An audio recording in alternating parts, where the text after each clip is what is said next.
Bueno, muy buenos días. Muy bien, vamos a continuar hablando en el contexto de la escatología y el lenguaje del nuevo pacto. Eh, yo aquí en el grupo, el día de ayer, si mal no recuerdo, compartí, Socorrito, mamá, compartí unos dos videos de la literatura apocalíptica y en general de la literatura y las figuras literarias que están en la Biblia. Ese tema es fundamental, pues, para tener una mayor comprensión y una mayor claridad al respecto de algunos elementos que componen, pues, este estudio que estamos llevando a cabo. Es importante resaltar aquí que lo que pretendemos es buscar claridad con respecto a la época y al momento en el que se dicen las cosas. En este caso, pues el análisis, Socorrito, del capítulo 4 de Apocalipsis también nos llevó a Isaías y obviamente nos llevó a Ezequiel y por supuesto al libro de Daniel. ¿Por qué nos hemos dado un recorrido por estos libros? Porque si bien es cierto, la cosmovisión bíblica, en especial la del viejo pacto, con respecto al cumplimiento profético, pues, y a toda la dinámica del profetismo de Israel, que principalmente apuntaba a la manifestación y al día grande del Señor, quedaron de esa cosmovisión algunos elementos fundamentales que también están presentes en el libro de Juan, esto es en el Apocalipsis. Por eso hemos querido pues hacer este recorrido rescatando algunas de estas referencias bíblicas y algunos simbolismos que están allí presentes.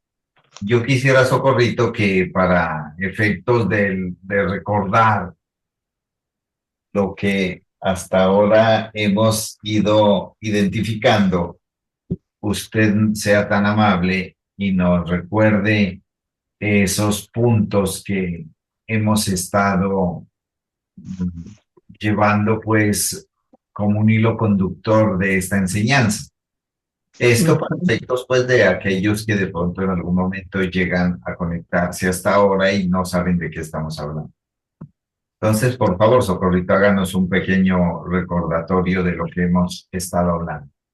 Bueno, habíamos estado hablando de la visión de Ezequiel, muy importante, Ezequiel 1 del 7 al 23, donde podemos ver unas figuras que son muy parecidas con las de Isaías y con las de Apocalipsis 4. Lo único que es que en la cosmovisión eh, fue en diferentes épocas, pero la similitud de las imágenes son muy parecidas. Entonces, en ese contexto, estábamos viendo que el bronce es la unión de lo humano y lo divino, la visión es parecida a la de Juan y de Daniel, pero todo hace parte de una sola cosmovisión. Entonces, en eso íbamos. Muy bien, excelente esto porque por lo general cuando se ha llevado a cabo el estudio de Apocalipsis es, eh,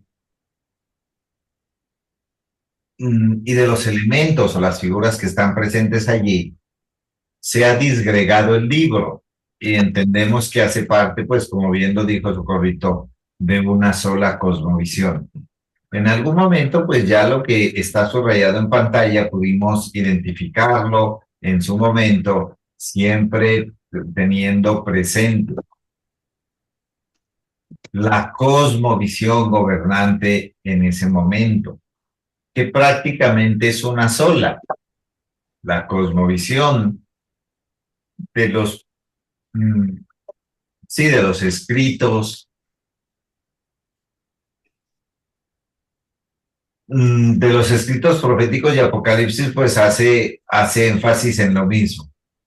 Por eso aquí nos detuvimos, aquí es la parte donde nos detuvimos, lo que está en pantalla en el capítulo, a ver, sí, en el capítulo 6 del libro perdón, en el versículo 6 del capítulo 4 de Apocalipsis, donde habla pues de los cuatro seres vivientes y esto, como dije, nos llevó a Isaías, nos llevó a Ezequiel, e inclusive de alguna manera podemos hablar de que estos cuatro seres vivientes también representaban los órdenes cósmicos. Tomen nota de esto, por favor.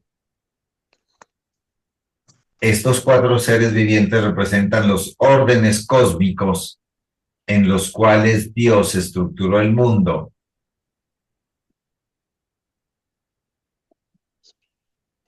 Y obviamente todo lo creado y sustentado por la palabra del Señor hace énfasis en la configuración de estos seres vivientes que los vemos acá.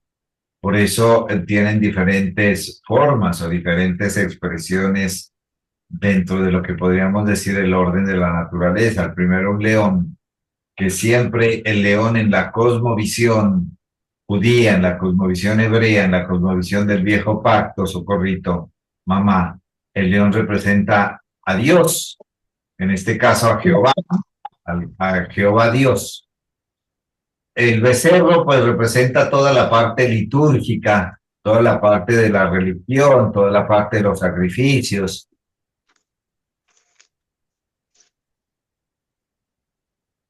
toda la parte de los altares, toda la parte de la, ¿qué más decimos? De todo lo que ellos hacían y fomentaban como parte de su culto. El tercero, pues no tiene explicación. El tercero habla de la gestión y la administración humana, obviamente, dentro de ese conocimiento tanto divino como religioso de lo que era Dios revelado a la nación o al pueblo de Israel a través de la ley de Moisés. Y el cuarto, dice un águila volando, pues obviamente habla del aspecto profético de la palabra, de la configuración del entendimiento, de lo que no cambia. El águila volando dentro de la cosmovisión. Recuerden esto siempre, mis amadas.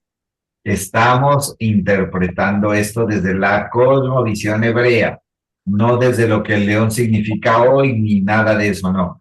Tenemos que ir allá al contexto. Y en ese contexto, pues es un contexto muy particular. Y un contexto, socorrito, muy original en esas escrituras. Entonces el águila, pues obviamente tiene que ver con el mover profético, la palabra de Dios y todo lo que corresponde a lo que Dios había declarado sobre su pueblo. Posteriormente, el versículo 8 dice que tenían 6 alas, y aquí fue donde nos remitimos a Ezequiel y a Isaías en la figura de los querubines, ¿verdad? Sí, señor. Entonces, también nuevamente, pues habla de poderes cósmicos, diríamos ya en una actualización del orden de lo que Dios manifestó. Estos son unos principados y potestades en lo que respecta al cumplimiento del orden establecido por Dios para dar por terminado, pues todo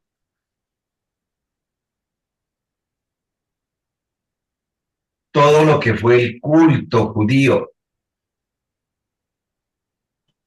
Dice que de día y de noche no cesaban de decir santo, santo, santo. Esto es exactamente igual a lo que Isaías vio en el capítulo 6, de que habían seres vivientes que tenían 6 alas y volaban y con un cántico permanente declaraban la santidad de Dios. Muy bien, aquí en el versículo 9 hay un evento diríamos que si bien es cierto, parece un evento cósmico y universal. Vamos a decir que este evento solamente tiene que ver con Israel. Y siempre que aquellos seres vivientes dan gloria y acción de gracias al que está sentado en el trono, los 24 ancianos, ¿ve? Ese es un contexto muy particular, porque esa figura de los 24 ancianos solamente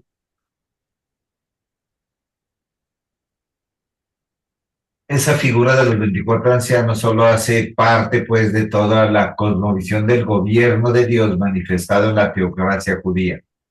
¿Saben qué es teocracia, verdad? Sí, señor. Sí, un Teocracia es solo. el gobierno, Dios escoge quién gobierna. Ujú. Y aquí los 24 ancianos, pues obviamente hablan de esa teocracia. Muy bien. Hasta allí hay preguntas.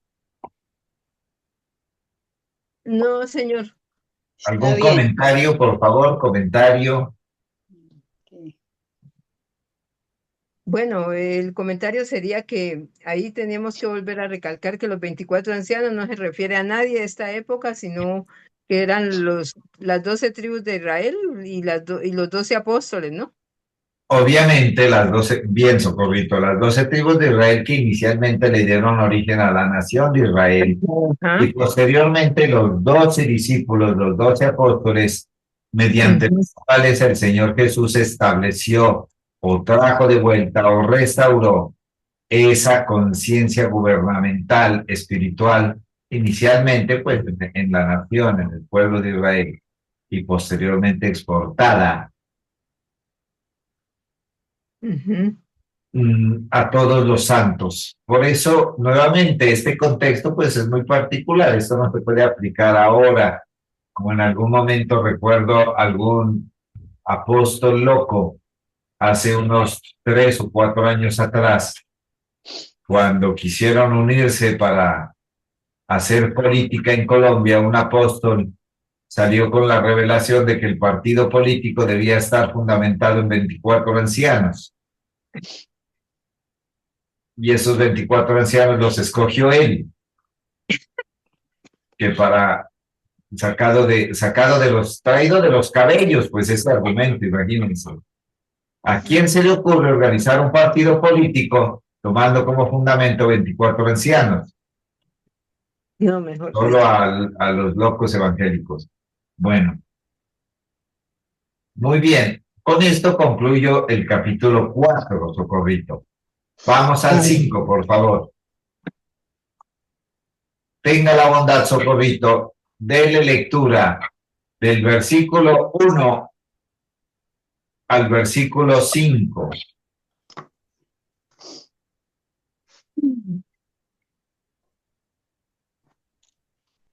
Dice, y Sí. vi en la mano derecha del que estaba sentado en el trono un libro escrito por dentro y por fuera, sellado con 7 sellos. Y vi un ángel fuerte que pregonaba a gran voz, ¿quién es digno de abrir el libro y desatar sus sellos? Y ninguno, ni en el cielo, ni en la tierra, ni debajo de la tierra, podía abrir el libro ni aún mirarlo. Y lloraba yo mucho, porque no se había hallado a ninguno digno de abrir el libro, ni de leerlo, ni de mirarlo. Y uno de los ancianos me dijo, no llores. He aquí, el león de la tribu de Judá, la raíz de David, ha vencido para abrir el libro y desatar sus 7 sellos. Hasta allí. Hermoso. Mire qué maravilloso esto. Nuevamente, mis amados, recordemos que todo lo que se escribió en la Biblia se escribió principalmente para la nación de Israel con respecto a Cristo. Ujú. Eso incluye Apocalipsis. Entonces vamos por partes. Por favor, léanos aquí. Lea esto que estoy subrayando, Socorro. Y vi en la mano derecha del que estaba sentado en el trono, Hasta allí. en Hasta el allí. trono. Vi en la mano derecha del que estaba sentado en el trono. Esto hay que desglosarlo así para entenderlo mejor.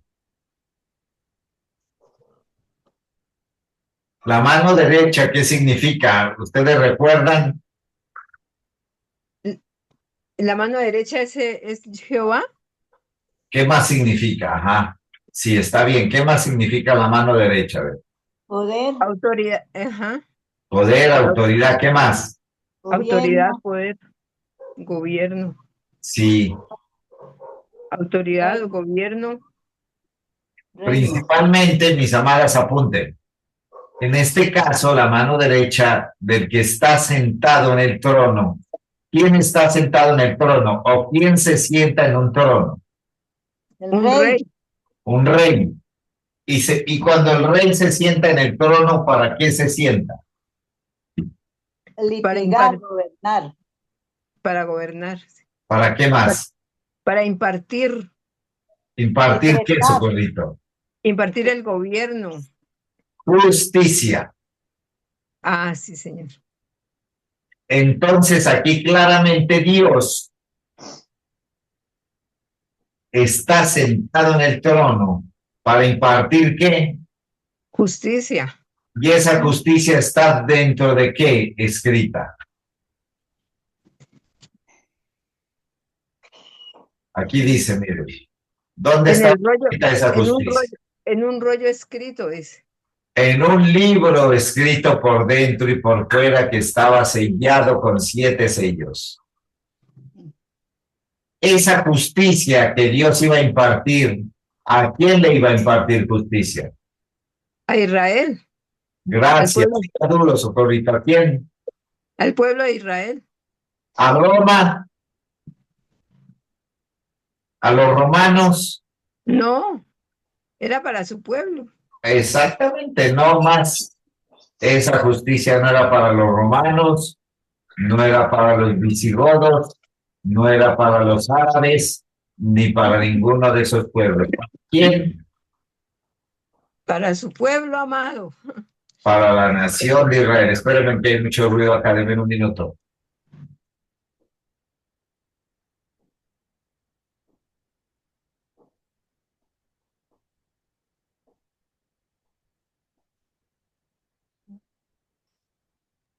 Muy bien, entonces estamos claros allí. Dios sentado en el trono, con su mano derecha sobre un libro, y en ese libro estaba todo el juicio que había de declarar. Ahora, ese libro, ¿qué representa, Socorrito? A ver.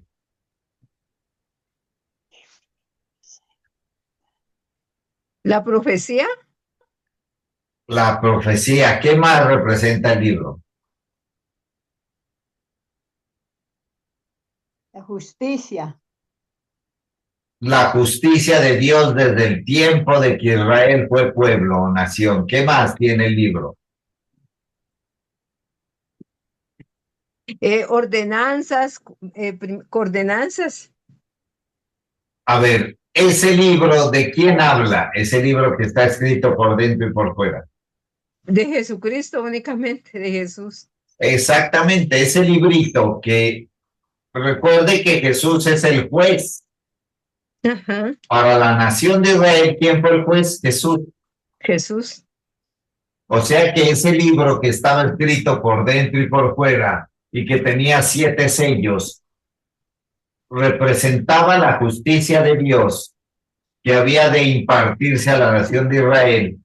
¿A través de quién? De Jesús, Correcto, el cual es el Cristo. el cual es Cristo. Versículo 2, Socorrito. Y vi a un ángel fuerte que pregonaba a gran voz. Hasta ahí nomás. Hasta ahí. Mire, otra figura. Entonces vamos armando el rompecabezas. Hay alguien sentado en un trono. En su mano derecha, la mano del poder, de la autoridad, del gobierno, de la ejecutoria de juicios, la tiene sobre un libro. Ese libro está sellado con 7 sellos. Y justo en ese momento hay un ángel. La palabra ángel aquí pues obviamente implica un mensajero. ¿Cuál es el mensaje que ese pregonero pregona? Jesús de Nazaret que viene a pregonar la Primeramente, justicia de Dios. Socorrito, el ángel hace una pregunta. ¿Quién es digno de abrir el libro y desatar sus sellos? ¿Quién es el único digno de acceder al conocimiento de la justicia de Dios? ¿Quién es digno de tomar el libro del que está sentado en la autoridad de un trono? ¿Quién? ¿Quién? ¿Quién? ¿Quién es Jesús digno? Pregunta el ángel. ¿Quién? ¿Dónde está? ¿Cuál? ¿Cuál? ¿Quién? ¿Dónde anda? Versículo 3, Socorrito. Y ninguno, ni en el cielo, ni en la tierra, ni debajo de la tierra, podía abrir el libro, ni aún mirarlo. Pare ahí. Complicado el panorama. Y ninguno, ni en el cielo, ni en la tierra, ni debajo de la tierra, podía abrir el libro. ¿Por qué? ¿Por qué, Socorrito? ¿Por qué, mamá? Ninguno podía abrir el libro, ni siquiera mirarlo. ¿Por qué? Porque todos éramos pecadores. No había uno digno. ¿Por qué? ¿Quién? ¿Por qué? ¿Por qué? Entonces, ¿quién? Si no hay nadie ni en el cielo, oiga, y ninguno ni en el cielo, ni en la tierra, ni debajo de la tierra, o sea, de los muertos. Ninguno vivo ni muerto, ni del pasado ni del futuro. No podía, dice, abrir el libro ni aún mirarlo, porque ese libro estaba destinado ¿a quién? Solamente a Jesús, a su Hijo amado. ¿Y por qué solo el Hijo? Porque era el digno, único que podía desatar los sellos. ¿Por qué el Hijo es digno? Ayer la pastora nos está soplando. Bueno, entonces, ¿que por qué es el Espíritu? Porque es el mismo Dios. Ajá. Por eso no había nadie digno en la humanidad, porque Claro, no hay nadie. es el libro eterno de Dios y solamente uno que sea como el mismo Dios o el mismo Dios puede abrirlo. Ujú. Sí. Muy bien. El versículo 4, Socorrito. Ay, dice, y lloraba yo mucho, porque no se había hallado a ninguno digno de abrir el libro, ni de leerlo, ni de mirarlo. Bueno, y en toda parte humana, ¿cómo así que no hay nadie de los que han vivido, de los que están vivos y de los que vendrán más adelante? Nadie, ¿cómo así? No hay nadie digno, o sea, no hay nadie compatible con el mensaje del que está en el trono. No hay nadie que sea como Dios. ¿Cómo es posible? Mm. Versículo 5. Y uno de los ancianos me dijo, no llores, he aquí que el león de la tribu de Judá, la raíz de David. Hasta ahí, hasta ahí. He aquí el león de la tribu de Judá. ¿Quién solo conoce a Dios con ese nombre? El pueblo de Israel. Los romanos sabían quién era el león de la tribu de Judá. No, nada, Nosotros, tampoco sabía. no, a nosotros no nos interesa. Entonces, nuevamente, para los judíos, el único digno de abrir el libro y leerlo era ¿quién? El león de la tribu de Judá. O sea, ¿quién? El Jesús, Mesías, Jesús. el Hijo amado. Dios hecho hombre en la persona de Ajá. quién. De Jesucristo, Dios hecho hombre en la persona de Jesucristo. Perfecto, ¿se entendió? Sí, Señor. Gracias. Por eso, hoy hay mucha gente que sigue orándole al león de la tribu de Judá, cantando del león de la tribu de Judá, ungiendo, sonando el cuerno, etcétera. Muy bien. Pregunta para ustedes. ¿Qué son los sellos en la Biblia? ¿Qué saben ustedes? ¿Para qué se sellaba algo? ¿Con qué objetivo? ¿Con qué fin? Para mantenerlo en secreto hasta que fuera el tiempo del cumplimiento. Perfecto, muy bien. ¿Para qué más? ¿Por qué se ponía un sello en algo? Para confirmar que había sido dado. Para confirmar bien, Socorrito. ¿Qué más? A ver. Hasta que se cumpliera el tiempo dicho por el Ajá. Señor para poder abrir esos Porque sellos. había un tiempo, sí, correcto, pero falta una razón muy particular. Se ponía sello porque cuando un escrito estaba sellado era porque iba dirigido a alguien en específico, no se podía abrir por cualquiera. Cuando no se ponía sello significaba que cualquiera podía verlo, leerlo, recibirlo. Pero cuando se ponía sello era porque estaba destinado a alguien en particular, en un tiempo en especial. Sí. Ah, ya. Están apuntando, ¿no? Sí, señor. Sí. Versículo 6, y vamos a, versículo 6, socorrito, y vamos a dejar hasta allí. Y miré, y vi en medio del trono y de los cuatro seres vivientes, y en medio de los ancianos, estaba en pie un cordero como inmolado, que tenía 7 cuernos y 7 ojos, los cuales son los 7 espíritus de Dios enviados por toda la tierra. Bueno, pare ahí. Nuevamente la figura del trono. ¿Qué significa el trono? Autoridad, gobierno. Perfecto. Aquí dice que Juan miró. ¿Qué miró? El trono y los 4 seres vivientes. Bueno, sigue en la misma visión, ¿no? En la misma visión del versículo del capítulo anterior, no ha cambiado. Y miré en medio del trono y en medio de los 4 seres vivientes. Esta palabra en medio es muy importante aquí. Significa que de dónde salió el cordero. Del trono. ¿Y de dónde más? ¿Y en medio de los 4 seres vivientes? ¿Qué significa? ¿Qué significa que el cordero salió del medio del trono y de los 4 seres vivientes? ¿Qué significa eso?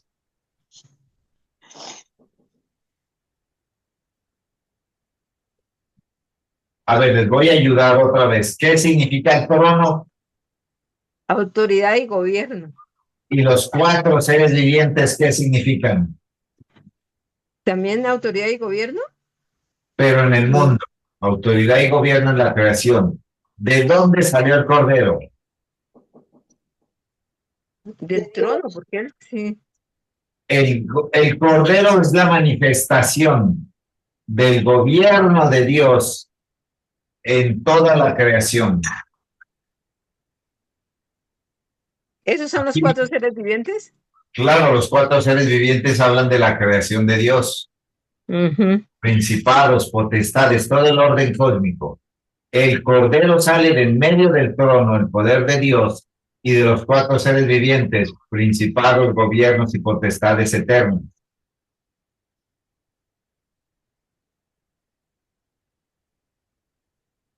Aquí dice que ese cordero que sale ya estaba inmolado, o sea, ya lo habían degollado. Ajá. Pero estaba vivo. Lo que hemos visto siempre. Otro elemento, les queda de tarea, apunten. Investigar qué significan los 7 cuernos. Investigar qué significan, no, los 7 ojos del Shei. Solo investigar qué significan los 7 cuernos. ¿Y los 7 ojos? No, porque los 7 ojos sí dice aquí que son. Ah, los 7 espíritus de Dios. Entonces investiguen en cuáles son los 7 espíritus de Dios. Que están en Isaías 11:2. A ver, vamos a ver.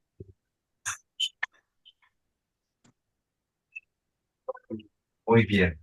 Preguntas antes de finalizar. Investigar los 7 cuernos, dijo, sí. Y los 7 espíritus. Y los 7 espíritus. Preguntas, mis amadas, antes de finalizar.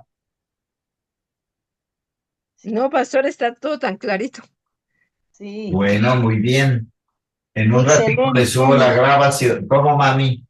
Excelente. Ya nos ha despertado esta mentalidad que teníamos explicando cosas y viendo cosas que no existían ahí. Ay, Dios mío. Que nos imaginábamos, pura imaginación. Y todavía predican, y yo le digo, ¿para qué se meten en el apocalipsis si eso es para gente entendida? No. Cómo hacen unas cosas imaginarias ahí la gente, los Sí, predicadores de ahora. cierto, de ahora y de antes. Muy bien, mis hermanos. Bueno, llegamos al final. Muchas gracias por la atención A usted Bueno, mi y nos pastor. veremos la próxima semana. por el Bueno, tiempo mi pastor, un disponible. abrazo. Gracias. Chao, doña Margarita. Pase